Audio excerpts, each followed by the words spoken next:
سلامونه دوستانو، دا یوه ډیره افسوسناکه واقعه ده. یقینا په پښتنه معاشره کې دا رقم ته واقعیات ورځ په ورځ ډیریږي او بیخي زیات حد ته رسېدلی دي.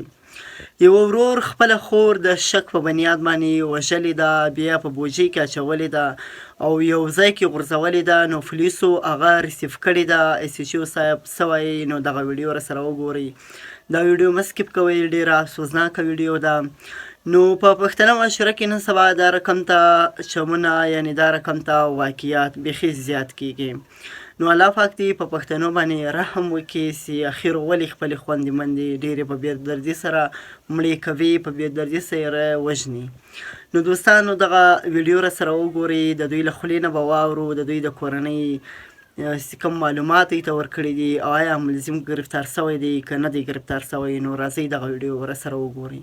په تیر 4 سپتمبر باندې د تنګي پولیس ته د یوې پیغلې د لاش اطلاع ورکړل شوه. نو نننی پروګرام کې دغه معلومات تاسو سره شریکوم چې دغه پیغلې تعلق د کم کلی سره دی او بیا دغه وجلې چا ده او ولې وجلې ده.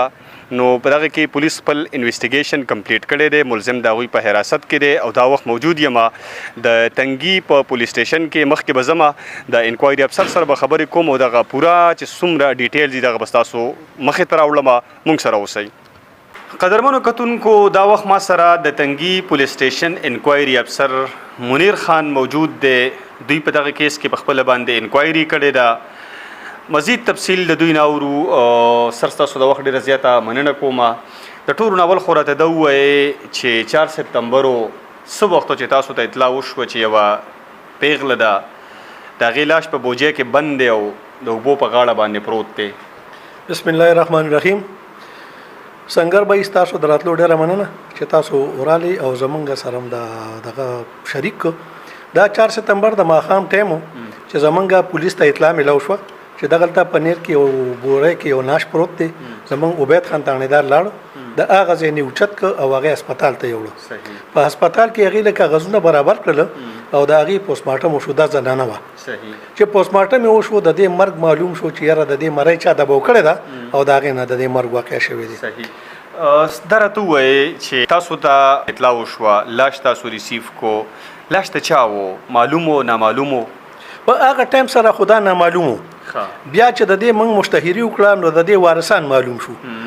د عبدالله لور وه او د دې شړو میا صاحب د شرپوال کندي اوسېدونکې وه. نو دا چې وارثه سټریس شو نو وارثو ته دا ناش بیا موږ د پوسټمارټم نه وروسته حواله کړه او د نامعلومو خلکو خلاف مقدمه درج کړله.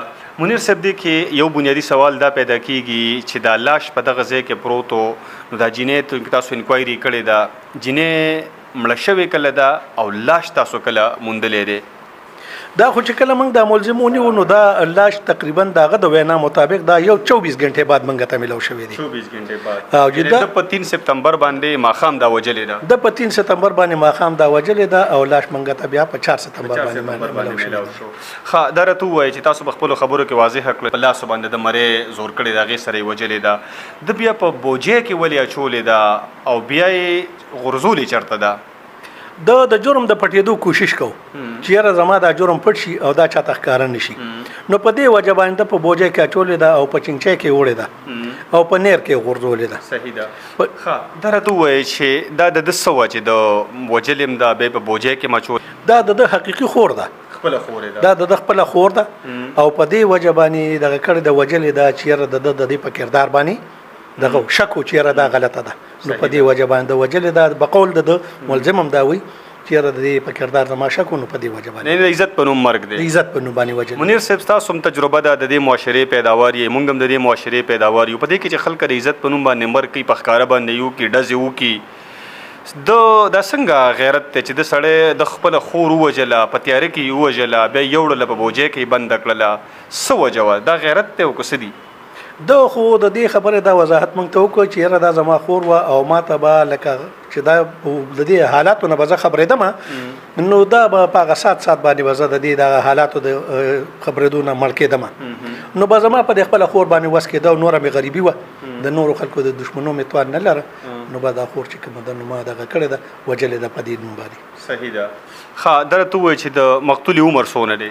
دا تقریبا 24-25 سال عمر ده دی. 24-25 سال جی دی. سر. نو واده وه؟ نه جی واده نه وه. واده نه وه. واده هم نه وه، کوېدنه هم نه وه. نه وه شوې. بس دا په کور کې ناسته وله. په کور کې ناسته وه.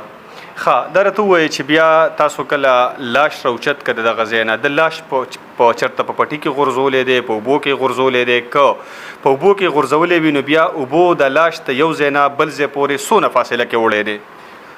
لاش خو ده چې موږ ته کوم ځای وښوده نو هغه د په نیر کې غورځولی دی او تقریبا چې داسې 2.5-3 کیلومتره اوبو راوړی دي. درې اوبو دی اوبو راوړی. ښه بل سوال دا پیدا کیږي چې د وجلې چېرته کې ده؟ دا د په خپله کمره کې په کور کې وجلې ده. نو د کور کې نور څوک نه و؟ په دې کور کې د ښځه وي، خو د ښځه په دغه ټایم کې د ووی چې هغه بره واغې غوال وشله او دا ښځه زما نه ده خبر کړې چې ښځه مې راکوزېده نو دا ما چمچم کې میستې وه. ما ښځې ته پته نه وه چې د جینۍ حمله کړه؟ ښځه ته دا پته نه وه. چینچې د چې کومه چینچي راغوښتې ده په کرایي باندې په پیسو باندې، چینچي د چا ده؟ چینچي د خپله ملکیتي ده. د خپل د په چینچي باندې مزدوري کوله، د خپله چینچي ده، په کور کې ورسره ولاړه وه. صحیح ده. ښه بل پکې سوال دا دی چې د په چینچۍ کې یو وړه بیا یو غرزوله هلته دې کې 24 ګنټې تېرې شوي دي، جینۍ د کوره بار شپه وکړه که نه؟ عام طور چې زموږ په کورونو کې هلکه هم د کوره بار شپه راشي نو مونږ پریشانه شو. تاسو ته پولیس ته څه کمپلینټ څه شکایت راغلی دی چې یاره دغسې زمونږ خور یا زمونږ د کور څوک جینۍ ده شپه یې بار کړې ده ورکه ده؟ نه پولیس چا هم نه دي انفارم کړي په دې سلسله کې چې یاره زمونږ خور ورکه شوې ده یا چېرته تللې ده یا څه خبره ده موږ چا نه وي انفارم کړي پولیس. صحیح ده. هغې څه وجه کیدی شي؟ نو دا اوس د دې وجه چې کوم دی نو د دې په دغه سوچ کې به خپلې څه خبرې وي چې هغه خبرې پکې لا دغه دي. صحیح ده. تاسو نشئ ویلی؟ هغه نشو ویلی. ټیک ده. ښه بل سوال دا دی چې چونکې تاسو خو به د نور وروڼه هم انټاروګیټ کړي، هغوی څه وایي چې یاره مونږ په دې مرګ باندې خفه یو، د دې رور سره زمونږ سلا وه نه وه سلا، ستاسو تفشیش څه دی؟ هغه نور چې کوم دي هغه نور وروڼه یو دا وایي چې موږ د خور په مرګ باندې خفه یو او د رور سره زمونږ هېڅ قسمه مشوره سلا نه وه او نه د دې رور د دې کرتب نه موږ خبر یو چې دا کار کړی دی. بسم الله الرحمن الرحیم.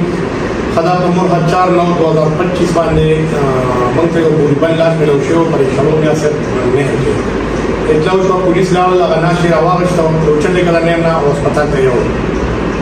هغه په هغه ټایم کې نامعلومه و د هغې پوسټمارټم وشو، د هغې بیا موږ په سوشل میډیا باندې مشتهرین شوه. هغې بعد کې د هغې پہچان وشو په مسمات سالیه دکتر عبدالله ساکن شلو ریاست. د هغې وروڼه بیا په لیټ اور کې راغله، هغه لاش هغې ته حواله شو. هغوی خپل تدبیر وکړو، پولیس چې په هر انګل باندې تفتیش شروع کړو. هغې کې موږ هغه ټایم کې ریویو صاحب ته اطلاع ورکړه، هغې پکې ټیم جوړ کړو زما په نګرانۍ کې. په هغې کې بسم الله جان مولوي سیچو، منیر خان سی یو، اویس خان او نور زموږ پولیس سبارډینیټ موږ په هغې کې کار شروع کړو. هغې کې موږ اصل ملزم ته ورسېدو چې دا د دغې جینۍ ورور عابد نومېږي ولي عبدالله چې دا یې د غیرت په نوم باندې قتل کړی وه او بیا په بوجۍ کې بند کړی و. هغه لاس یې چونو په ټولو لپاره پنیر کې لاړه کړی. په هغې کې په کوم ځای کې چې مړه شوې ده دا د نشاندهي شوې ده. په کومه چمچۍ کې چې نیټ تړلی وه بوجۍ کې بند کړی وه نو هغه چمچم برآمد شوې ده. دې نه علاوه د مقتول سره چې کوم موبایل و هغه موبایل هم د دی د په نشاندهۍ باندې ریکور شوی دی. تفتیش شروع دی انشاءالله. مخکې چې څه خبرې راځي نو بیا به سره ټایم په ټایم